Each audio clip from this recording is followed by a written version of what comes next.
everybody to our WAN-IFRA webinar series. We're going to go ahead and get started. My name is Nicole Frankenhauser, and I'm the advisory coordinator here at WAN-IFRA Frankfurt in the Global Advisory Services Division, which is WAN-IFRA's consulting branch. And we're pleased today to bring you a webinar featuring Anand Srinivasan. He's going to offer tips for publishers on ISO standardization. And our webinars are active platforms for audience engagement. So I encourage you to ask questions during the webinar. And you can find at the bottom left of your screen a panel that is actually labeled questions. So during the webinar, just type in the question that you want to ask. And after Anand's presentation, we will begin our Q&A session.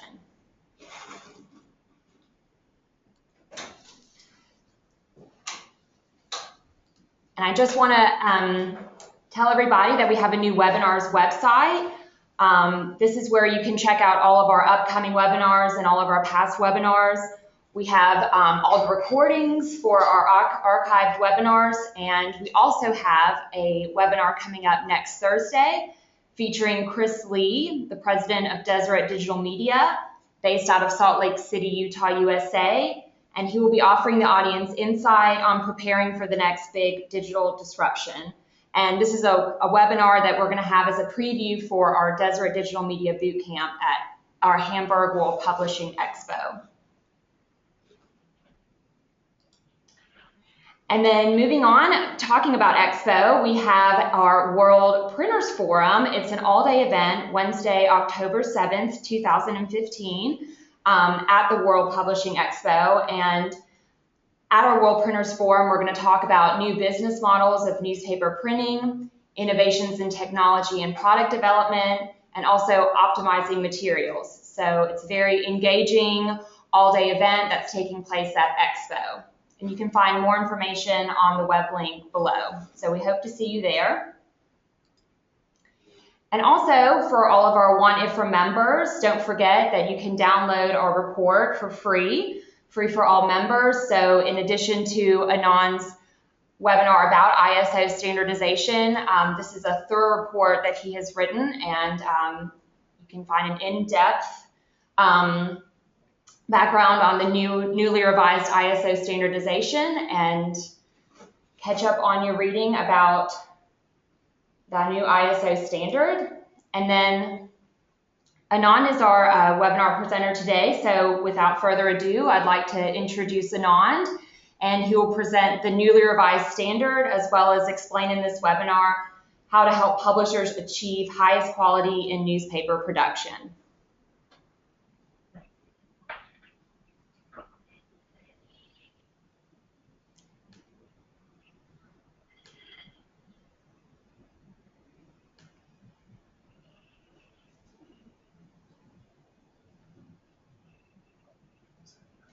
Anand, we're excited to hear more.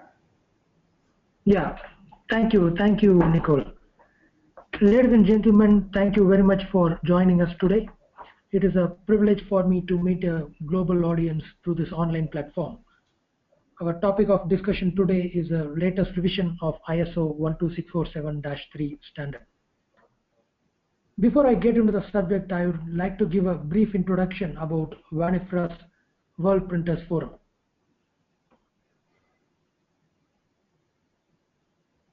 Our World Printers Forum was first announced last October, and in January this year we formed the first board of World Printers Forum, and the first meeting was organized in Frankfurt.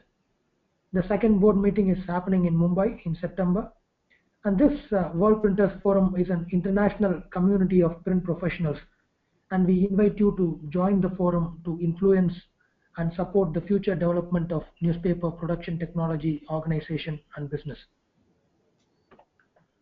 In April this year, we also launched a new World Printers online forum.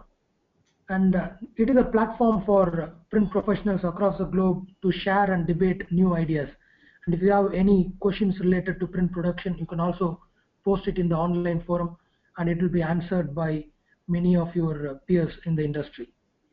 We have about 200 members right now, and it is continuing to grow. part of the World Printers Forum, we aim to publish 3 research reports every year. And our first research report was published in mid-July about the new revision of ISO 12647-3 2013, and that is a topic that we are also discussing today.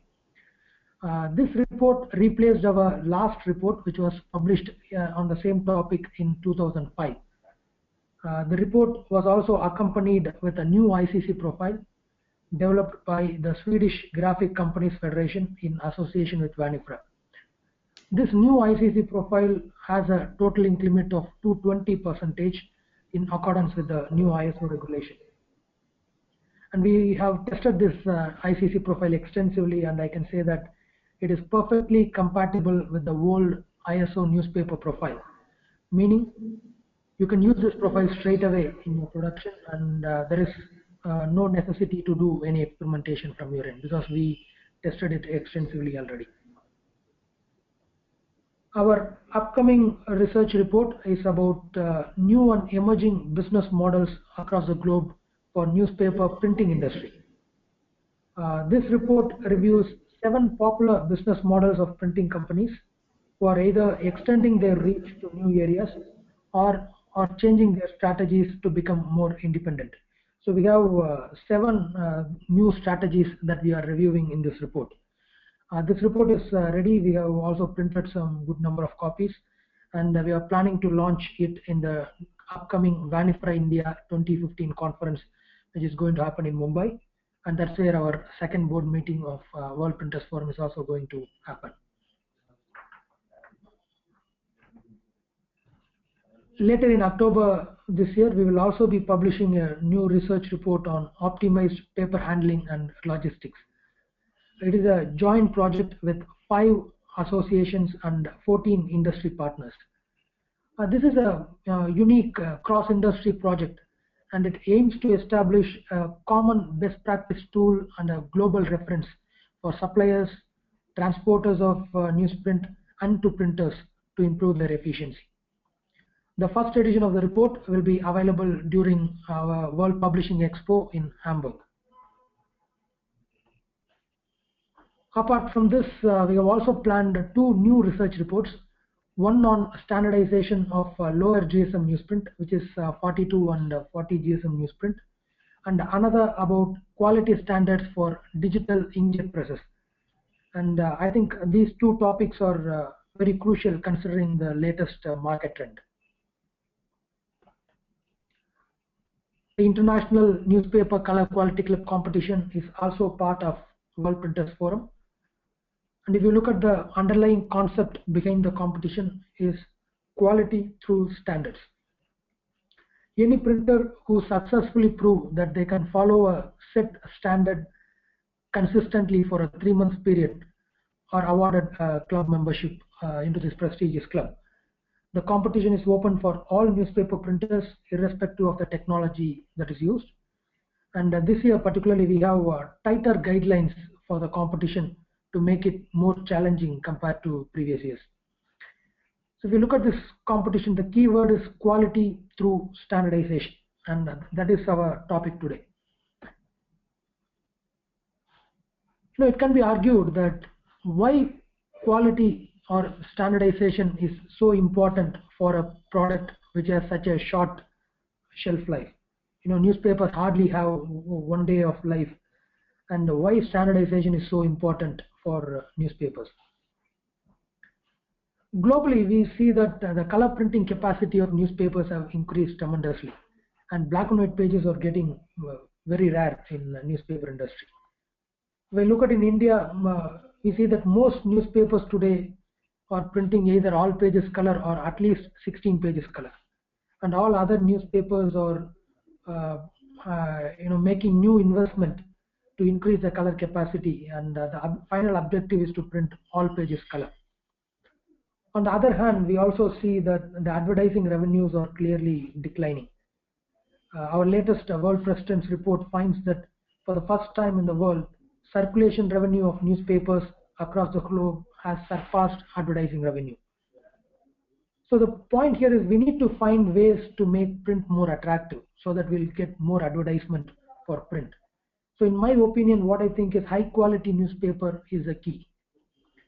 But if you look at it from an advertiser's point of view, the expectation of advertiser is high quality printing not only from your newspaper, but is also expecting similar high quality from all newspapers. So I think we should not think about our newspaper alone, but we should generally think about the entire industry. And if we have to have similar quality level in all newspaper, I think the only possibility is to do a standardization based on ISO standard across all newspapers in the country and across all newspapers in the globe. Fortunately for us, we have a clear ISO standard for newspaper color quality. ISO 12647 is a quality standard that defines process control procedures for graphic arts industry, and it has 7 subdivisions for different printing processes, and our area of interest is subdivision 3, which is cold set offset in newspaper production. To give you a brief history about this standard, before we get into the specifications, the ISO 12647-3 was first published in the year 1998. And at that time, color printing was getting very popular in newspaper industry. As you know, in any ISO standard, if you take any ISO standard, it is revised once in 5 years to take into account new technology changes in the industry. And similarly, our standard was revised in the year 2004-2005 to include specifications for CTP, which was getting very popular at the time. But from 2005, the next revision of the standard took almost 9 years, and the last revision was made in late 2013, because we didn't have many technological innovations or advancement in the last 9-10 years period. So we wrote a research report or a report that gives you a complete information about this standard, and you can find the cover page of the report here. And as Nicole mentioned, this report is available free of charge for all WAN-IFRA members. You can just go to our website and download the research report. Right, now what does the standard specify? The standard has specifications for all areas of newspaper production, from ad delivery till press and materials. It specifies how ad materials has to be delivered by the client, how images has to be color separated, what screenings and how do you make your plates, what are the specifications for ink and paper, and also the dot gain for the press. So if you look at it, it is a complete quality standard for newspaper production. So what is new in the latest revision? The latest revision take note of all technological changes and market requirement in the industry. So if you look at what are the technology and market requirement, CTP has become a norm in all newspapers across the globe. Newsprint quality has improved from what it was 9 years back. Lower GSM newsprint are now commonly used. And newspapers are also using improved newsprint to print special supplements and ad features. So all these points are taken into account when the standard was revised, and specifications have been added to take care of all these market requirements. Perhaps the most significant change is the reduction of total ink limit from 240 to 220. This was done considering the fact that increasingly 40 and 42 GSM newsprint are being used for production. In India, for example, we find that most major newspapers have already migrated from 45 to 42 GSM or in the process of migrating from 45 to 42 GSM. And there are some newspapers who are also taking trials with 40 GSM newsprint. So clearly the trend is moving from 45 GSM to 42 and 40 GSM newsprint. So for lower GSM newsprint, we also need lower amount of ink in the paper. So as I mentioned earlier, WAN-IFRA, in association with the Swedish Graphic Companies Federation, have already developed a new profile, and this new profile is also available for download from our website. And this new profile has a total ink limit of 220%. The profile also has higher GCR compared to the old ISO newspaper profile. I'm sure you all would be aware of the ISO newspaper profile, which we published in the year 2005, and it's still being used in many newspapers across the globe. So this new profile, which is called as WAN-IFRA Newspaper 26v5.ICC, replaces the old ISO newspaper profile. And using this profile in the workflow will automatically take care of the separation settings that is specified in the ISO standard. So we don't have to worry about what is the specification in the ISO standard. All we have to do is take this profile, use it in the workflow, and all these separation settings are already taken care in the ICC profile. The tonal range is increased from 3% to 95%. Earlier it was only about 90%. So it means 95% dot in the plate should reproduce in the print. And this requires tighter process control procedures in plate making as well as in printing. Secondly, for AM screen, the allowed screen ruling is increased from 100 lines per inch to a range of 100 to 140 lines per inch. This is a significant change. And for FM screens, we now have a clear specification which was missing in the last standard.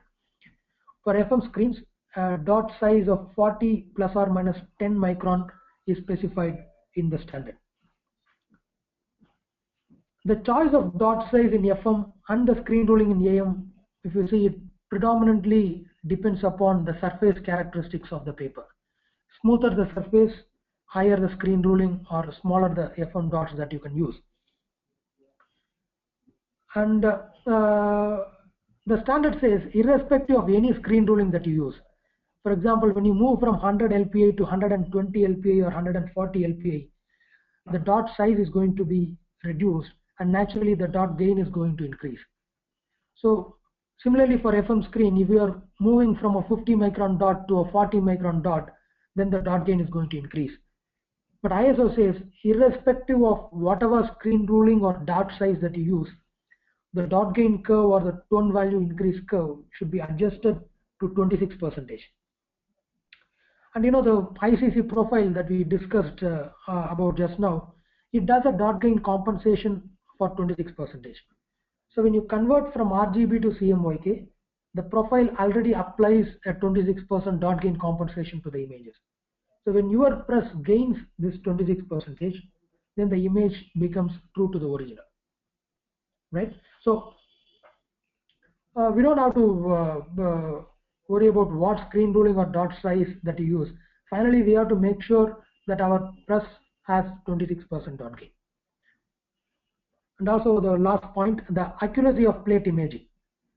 That is now changed from a 3% tolerance to 2.5% tolerance.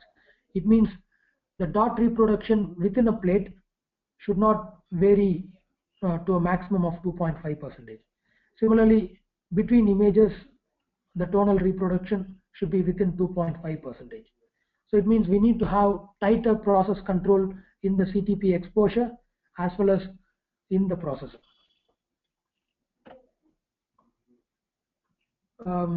In the shade of the ink, the B star value of magenta is changed from -2 to -1. It is not a significant change, but it reflects the reality. So it brings the magenta ink closer to the reality. There is also a significant change in the gray balance combination. The gray balance combinations are typically used in gray bars in pages for process control. You know, the gray bars or the gray bullets that we use in the page, you can choose one of the gray balance combinations that is specified by the ISO. And we usually recommend the gray 3, which is cyan 30%, magenta 24, and yellow 24%. But now ISO has revised all these dot percentages, and what they have done is they have reduced the magenta and yellow percentage in the grays. But WAN-IFRA does not recommend this change because we have been using the old combination for past several years. Since 2005, in all our INCQC competition, we have been using the whole gray balance combination, and it works perfectly. So we don't see any reason why we should move from the older combination to this newer combination. So we still recommend you the older combination, and we still recommend you to use 30, 24, 24 as a gray combination for your gray bullets.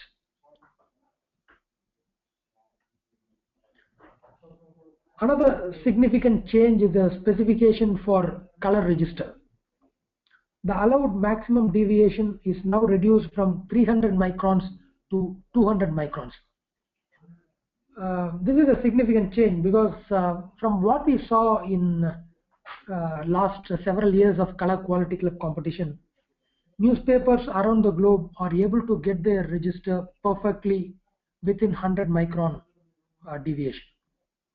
That is very good, but recently we did several quality projects in many newspapers, and we find that it is very easy to get less than 100 microns in one particular region inside the WAN-IFRA cuboid, but it is very difficult to achieve the same register across the entire width of the web.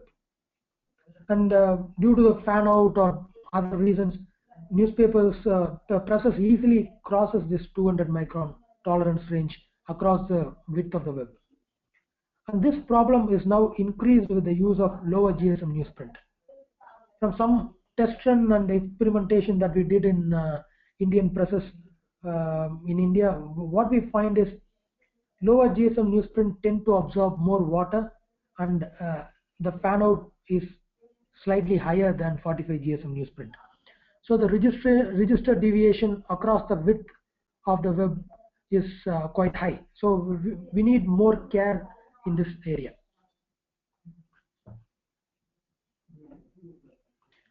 ISO also has made some minor changes in the dot gain curve to make the curve smoother. However, it's a very minor change, and I don't recommend you to modify your press curves to adapt this change because it's very, very significant. Sorry, very insignificant. All these changes were in decimals. So I don't recommend you to modify your press curves to accommodate this change. And considering the fact that newspapers today are using improved newsprint for production, ISO has attempted to provide a quality framework for using such substrates. If you can refer our research report, we have given a table to specify, to give the specifications for improved newsprint. However, you should note that these specifications are only for information, which means they are not 100% accurate, and there can be several changes or modifications or revisions that can happen to these specifications in the future. So ISO has basically specified the shade of primary and secondary colorings for improved newsprint. They specified the shade of improved newsprint, and they also specified screen rulings that you can choose for improved newsprint. Please refer our research report for more details. Right, so those are the changes in the new standard. How do you implement the standard in your workplace? Right, so this is the toughest part. Since we do not have time to go in depth into the subject, I tried to break down the implementation process into a 8-point methodology. Step 1, get quality control tools. Each press console should have a simple densitometer with functions to measure density and dot gain. So each press console should have one densitometer, and it can be a very simple densitometer. And each printing plant should have at least one advanced spectrodensitometer that can measure both color and density.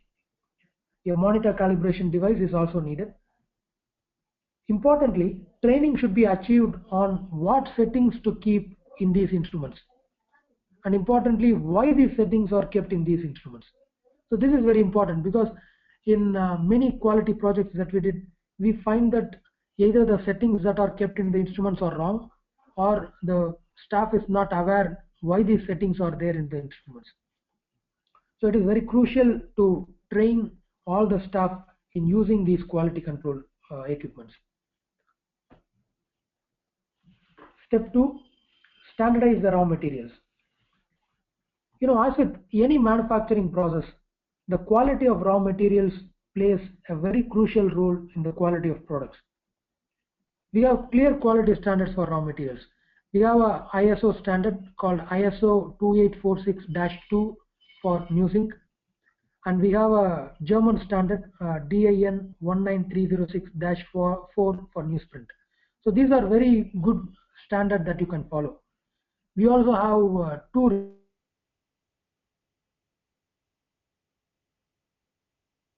we did the research with new inks and paper available in Indian market, but still I think it will be very interesting for a global audience to read the research reports.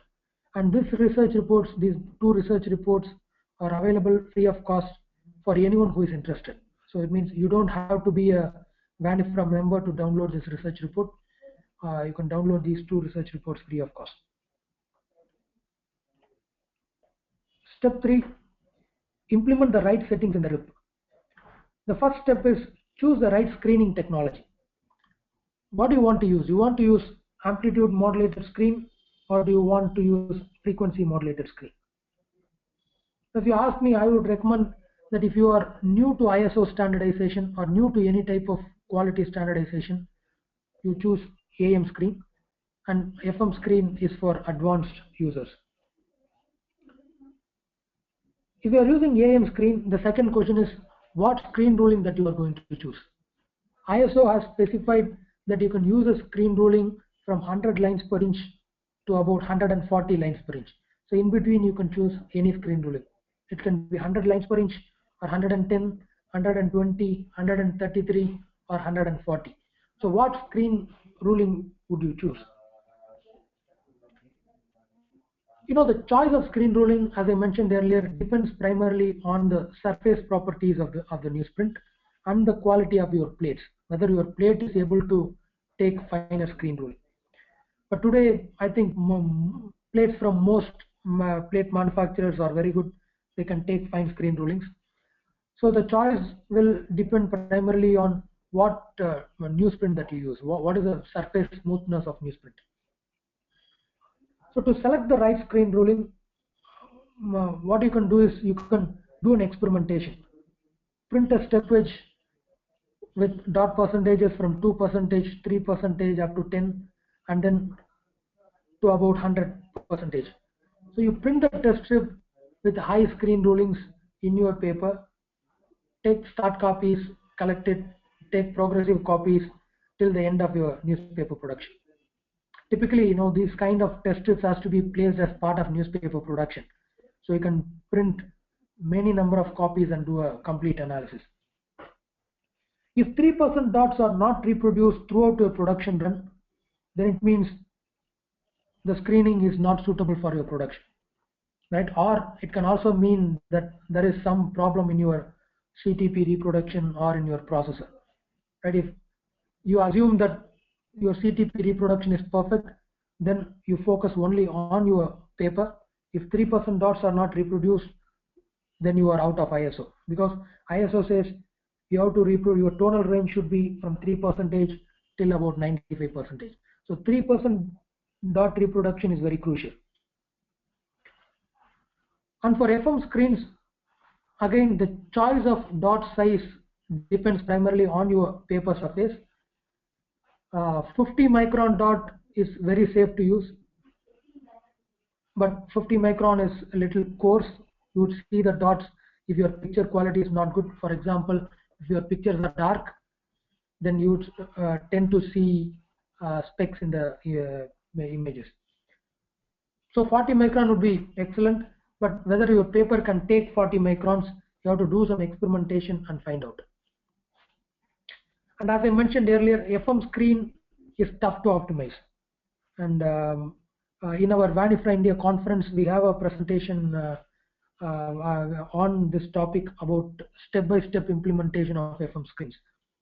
So FM screen is tough to optimize, and it is only for advanced users. Step 4, standardized plate making. CTP and the processor has to be standardized in such a way that the difference in tonal reproduction within an imager and between images is not more than 2.5%. In the 2005 standard, it used to be 3%, and now it is reduced to 2.5%. So it means we need to have more tighter control and a tighter linearization process in CTPs. Step 5, achieve 26% dot gain. And this is by far the toughest part of the standard.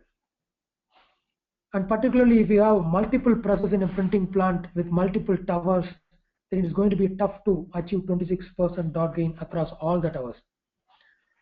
And in countries like India, where we have newspapers that have even up to 30 printing plants across India, it becomes even more difficult to achieve 26% dot gain across all printing locations. So what we recommend is use test strips as part of daily production. Test strips as shown in the slide. Use these kind of test strips, or you can create your own test strip that looks more attractive than this. Like our WAN-IFRA cuboid. Our WAN-IFRA cuboid is designed to look like an advertisement. It doesn't look like a control element. So you can design your own test strips, print it as part of regular production, and print the test strip in all towers during your regular production. You can place a test strip in some supplements that you print in daytime or in your night production, and try to print in all the towers and get a statistical average of your dot gain. And if you find big differences between towers, then you have to control and adjust mechanically, like pressure settings between foam roller and plate, or between plate and blanket cylinders, or blanket to blanket cylinders, age of the blankets. Like this, you consider all mechanical parameters and try to bring the dot gain as close as possible. And once this is done, we can take another statistical average, take it as the dot gain of your press, all your presses, and then implement a press curve in the rip. Harlequin rip gives a very simple tool, and I think Harlequin rip is predominantly used in newspaper industry, and it gives a very simple tool called actual and intended press curve, which can be used to do the dot gain calibration.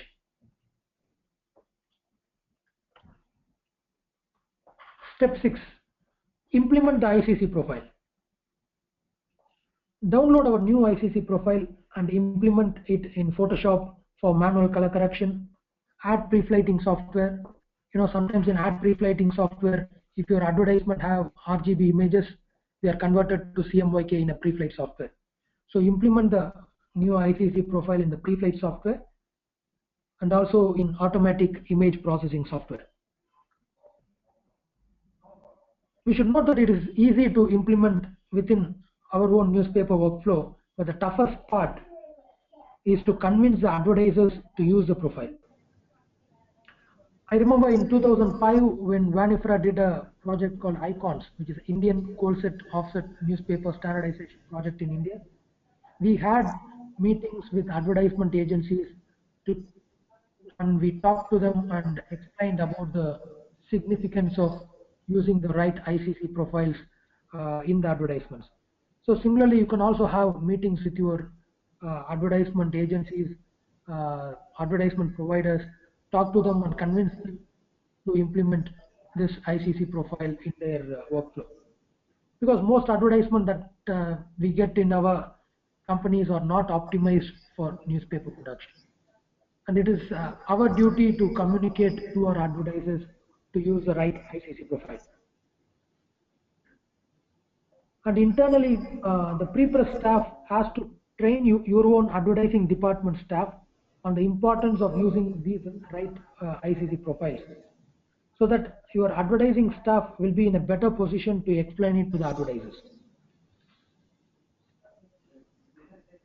And step 7, implement a quality control mechanism. And this is very crucial. During some of our recent quality projects that we did in many countries, we find that even printers who have been following the standard meticulously for years could gradually start deviating from the standard as new machineries, software, and new staff come into the workflow. So it is very crucial that we have a clear quality control mechanism in place. If we have a clear quality control mechanism, any such deviation could be easily spotted and controlled. And particularly in countries like India, where publishers have multiple printing centers, it is very important to have an established standard quality control procedure for every staff member in every printing center to follow. And this establishment of procedures should always accompany with in-depth training. And without training, it's not possible. And as and when new staff come in, they have to be trained too.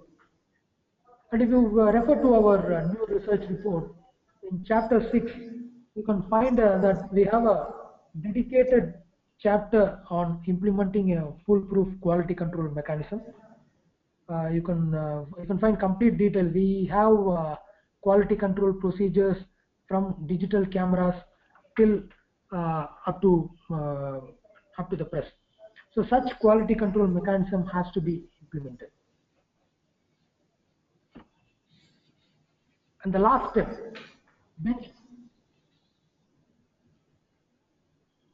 there are two ways how you can benchmark your print quality and compare it with the global newspaper community. Because once you implement the standard, you know that you are printing at your best.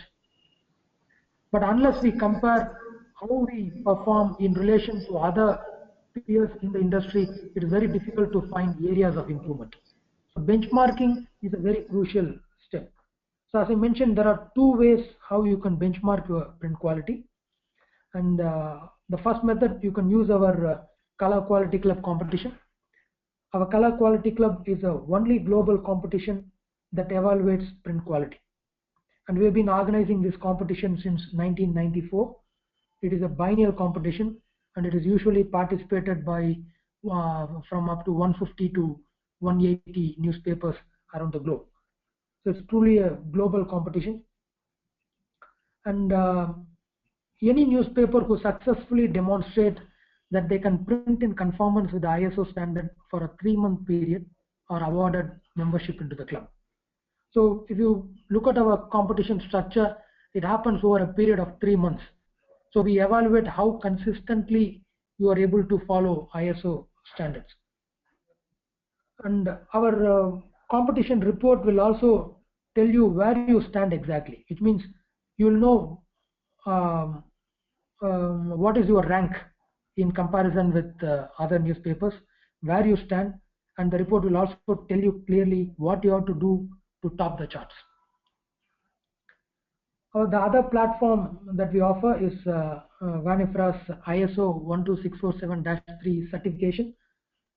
We will come to your workplace and certify your conformance to ISO 12647-3. To conclude the presentation, I'd like to say that standardization is not expensive. We can standardize our existing infrastructure. It only needs minor investments in terms of quality control equipments, but otherwise we only standardize our existing infrastructure, and it's not very expensive. But what it takes is immense amount of training and a lot of efforts to implement and maintain the standardization. Right, implementation is one stage, and maintaining the implementation is a second stage. So it needs a lot of efforts. But if you see, quality is a passionate subject, right? I'm sure you all agree. Quality is a passionate subject, and I'm sure every staff in your printing plant will be interested in the subject. If you say I'm going to standardize or I'm going to maintain the standardization in the workplace, everyone will be interested. And if you need any help, we are always there. You can always contact WAN-IFRA, and we'll be willing to help you in your standardization efforts. Thank you very much, and I now give the platform for Nicole to continue. Yes, Anand, thank you. Thank you so much. That was a very helpful step-by-step implementation process you just went over. We do have some questions from the audience, so I just want to go into that and launch some of those questions for you. First audience question, what is the dot gain for FM screen? Right. Irrespective of whether you use AM or FM, the dot gain is same. It is 26% dot gain in the midtones. If you look at the ISO report, you can find that the ISO has specified dot gain in all tonal regions, which means you have dot gain from 10% till 100%, and exactly at the midtones, which is 40 and 50%, the dot gain reaches highest point, and that is 26%.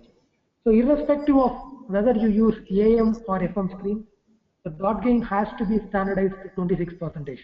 This is very important because the ICC profile that we have, the WAN-IFRA newspaper ICC profile or the older ISO newspaper ICC profile, does a compensation of 26%. So it does a dot gain compensation of 26%. And if you have the same 26% dot gain in your press, then the picture produces true to the original. Whatever your color correction operator wanted to see in the picture, it will be true when it prints. So it's very important to maintain this 26% dot gain. So and it is same for both AM and FM screen.